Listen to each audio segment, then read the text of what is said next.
Today will be all about planning your 2023 garden. I'll take you through the 5 easy steps that are essential to garden planning and also take you from planning through to your ideal garden. I'll also show you my own garden where planning has saved me a ton of pain and made growing a pleasure.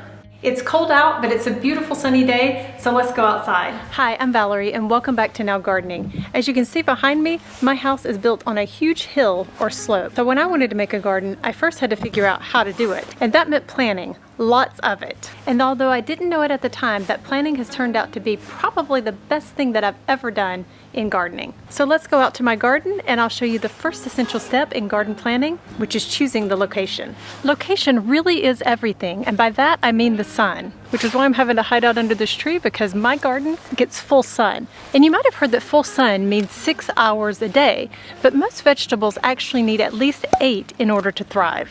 Before I started, I mapped out where the sunlight hits each area over the course of the day. But what if you don't get a lot of direct sunlight? Sometimes growing root crops or leafy greens that only need 3 to 4 hours of direct sunlight a day is a good solution. Sometimes a portable garden is what you need. I'll come back to that, but for now, let's move on to the second essential step, which is soil. If you're growing a traditional garden, the question you should be asking is, what is your soil like? Soil that is rich and black and easy to dig can be a gardener's dream. But what about soil that is sandy, or in my case, hard clay? What if your soil's pH isn't ideal for vegetables? Your native soil is super important, and I don't want to downplay that because you can actually rebuild and rehabilitate your soil, but that's not a battle that can be won in a single day. But if you don't have good soil, don't despair. Options like a no-dig garden or a raised bed where you use purchased soil can allow you to grow whatever your heart desires, which brings me to the third essential step. What to grow? Well, first and foremost, grow what you love to eat. I don't like kale, so I'm not going to waste my time growing it. On the other hand, I love zucchini, so I'll grow a lot of those.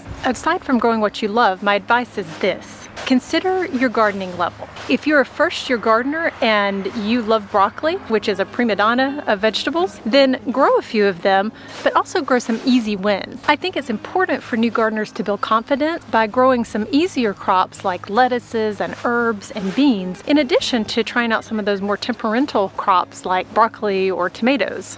Which brings me to number 4, which type of garden will be ideal for you? And here I'm talking about not only what you're wanting to grow, but also what is important to you and what is ideal for your garden area. For example, let's go back to not having enough sunlight. Well, if you want to grow tomatoes and you have a garden that does not get enough light, you might want to consider a portable option like grow bags or buckets to grow your tomatoes in that will allow you to move them around and maximize the light that is available to you. On the other hand, if it's cost that's important to you, you can start an in-ground garden for as little as $15 to $20. But what if that's not it? What if you're short of time or have back problems or have a ton of deer that like to graze around your house? There are a lot of individual circumstances that make one specific garden ideal for you, but this is a huge subject, and I did make another video that goes into each type of vegetable garden that helps you understand the pros and the cons, and I'll drop a link to that in the description down below. But for now, it's time to get the seeds on order for those foods that you love and want to grow,